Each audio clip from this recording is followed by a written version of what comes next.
Ассалаумағалейкум. Бүгін ауылдағы гаражда Nexia тек қана бояп қоймай, толықтай қалпына келтіру керек. Оның ішінде мотор май жеп тұр, толықтай жөндеу керек. Тоқ жақтарында кемшіліктері бар. Салондарын ретке келтіру керек, сосын ходовкасын қарау керек. Алты жағында капот пен крылодан басқа барлығын ауыстырамыз. Фаралары өңіп кеткен, бампер жөндеуге келмейді, решетка салу керек. Мына жақта повторительдерді жауып тастап, мына жаққа поворотнигі бар айна салу керек. Есіктерде шіріген жерлері бар. Мына жақта астында паруктарын шығару керек. Мына жақтары шіріп тесіліп қалған, осы жерлерін жамау керек. Мына жағынан кішкентай соққы қалған, артқы бампер ауыстырылады. Мыналардың барлығын ауыстырамыз. Мына жағында кішкентай соғылған жері бар. Мына жағында да тесік бар, міне шіріген. Мына жақта шіріктері бар, міне.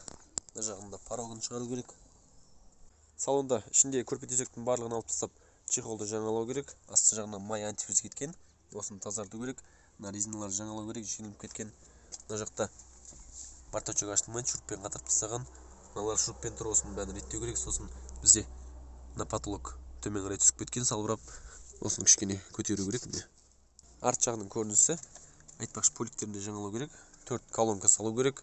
Мына жақта мынандай жоқ бөлшектері бар, орнын толтыру керек. Сосын бір терезе көтеріп түспейді, соны істету керек. Сосын мына жақта бізде айтпақшы, артынан су өтеді дейді. Мына терезе, міне артқы терезе көтеріліп тұр, осыны алып тастап қайта герметикпен отырғызу керек. Негізі ходовкасы жасалған, бірақ арт жағынан мынандай дауыс шығады. 4 амортизатор салынған, бірақ алдыңғы жақтары май жіберіп қойған. Мотор жағында бізде біраз жеріне май шыққан. Негізі мотор көктемде ремонтталған, бірақ көп жүрмей май жеп кетеді. Сосын бізге хабарласып кезекке тұрды. Сол көктемнен бері бұл машина жүрмеген.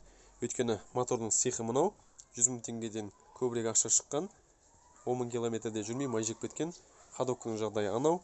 Тоқ жағы енді айта алмаймын. Тоқ жағында фаралар дұрыс емес жанады.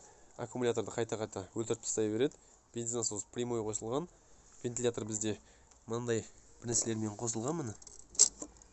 Мына жақта мынандай плитаның бұрайтыны. Осының бәрін реттеу керек. Моторды ашып жатырмыз. Жағдайы қатты жақсы емес екен. 4 поршында да бізде кішігірім стук бар. Енді былай оңға солға бұлқылдап тұрғаны қатты маңызды емес, бірақ бізде жоғары төмен барлық поршындар бар. Енді мынада сәл аздау сияқты. Көрінбейтінше, бірақ дауыс естіліп тұр. Мынада енді біраз бізде көбірек стук осыда. Сосын бізде валдың полумесі тұратын жерде көбірек отырып кеткен. Қазір мына жерге отвертка қозғаймын.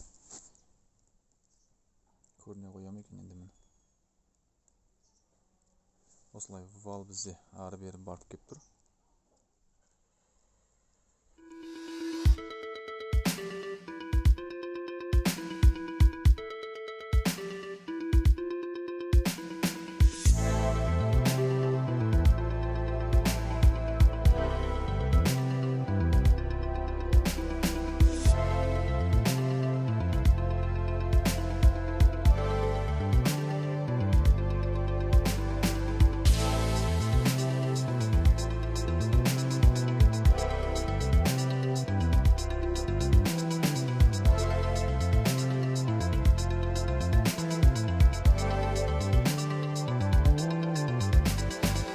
Екі слой акрил краска шашып қойдық. Пока кепкенше іш жағына виброизоляция жабыстырып жатырмыз. Мына жақ айтпақшы, полдарына бірқатар гравитек шашылған болатын. Nexia проемдары екі түрлі ғана жағдайда толықтай краска жетіп әдемі болып боялады. Біріншісі осылай салонды шешіп тастау керек, өйткені мына жер кішкентай ғана. Салон шешілген кезде мына жақта мүмкіншілік бар есіктің ішкі жағын бояуға. Егер салон шешілмейтін болса, мына жерді жапқан кезде пистолет мына жерге сыймай қалады. Сол себепті есікті шешуге тура келеді. Мына жақта енді мына резиналарға қатты көңіл бөлудің керегі жоқ. Бұлар бірге қосып боя жібереміз, жаппай ақ. Кепкеннен кейін қысық-қысық жіберсек, красканың бәрі түсіп қалады. Мына жақтағы резиналардың бәрін жұлып алдық, оны лобовойдың герметигімен жабыстырамыз. Есік тіреліп краска жабысқанмау үшін мынандай жерден қаңылтыр шуруппен қатырып қойдық. Мынаған келіп қазір есік тіреледі. Көрінбейтін жеріне есік тіреледі.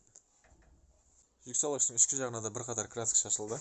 Мына жерлер тап-бас өңіп кеткен екен. Енді виброизоляция жабыстырып жатырмыз. Коробканың май ауыстыру жүйесінде болттардың бәрін шешіп қойдық.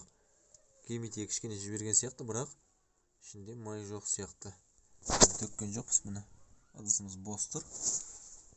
Мына жақта кермете кішкене жібергенде, бірақ ішінен май шықпай жатыр.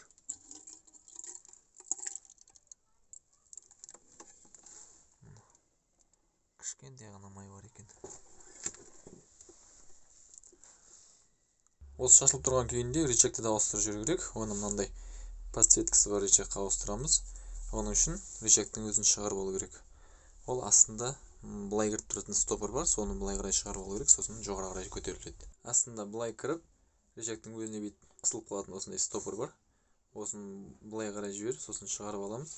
Сосын рычагтың өзі жоғары қарай көтеріледі. Рычагтың ішіндегі темірмен мына ақ қана қалады. Қалған бәрін алып тастаймыз. Мына жерде ақтың екі құлағын да кесіп тастаймыз. Темірді примерно мына жерлерден кесеміз. Өйткені ұзындау болған жақсы. Мынаның ішіне до конца кіру керек. Егер мына жерге ғана кіріп қалса, ол кезде мына рычагтың өзі былқылдап қалуы мүмкін. Мынаның темірі домалақ болады, ал мынаның іші бізде сопақтау. Сол себепті мынаның темірді кесіп болғасын екі жағын тас етеміз. Мына темірді кесіп екі жағын жонып қойдық. Осы жонылған жер мына жерге дейін былай кіреді, міне почти до конца.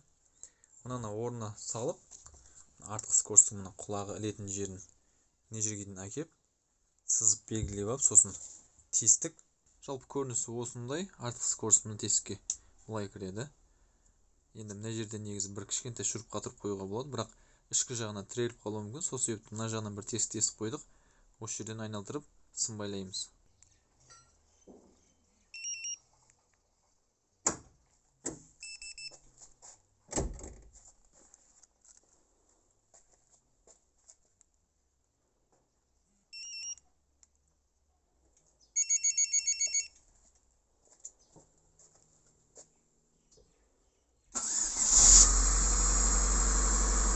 Замокта кілт жоқ. Егер өзіне өзі фарды қосқан кезде замок ашылып кететін болса, онда ештеңені шұқып жүрмей бірден вертолетті ауыстыру керек. Жағасын салып қойдық. Ауыстыру қатты қиын емес. Мына жерде екі қысатыны бар. Қысып былай қарай шығарамыз. Артында фишкаларын алып саламыз. Мына бізде ескісі. Жаңасын қосайық мына.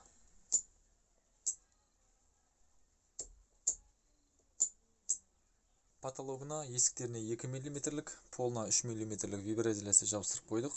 Түбін хомутпен қыстық. Проводтарды былай шығарып қойдық. Мына жақтағы подсветкіден аламыз. Бізде ішіндегі лампа диод болғасын плюс-минуста айырмашылық болады. Сол себепті бірінші тексеріп көру керек.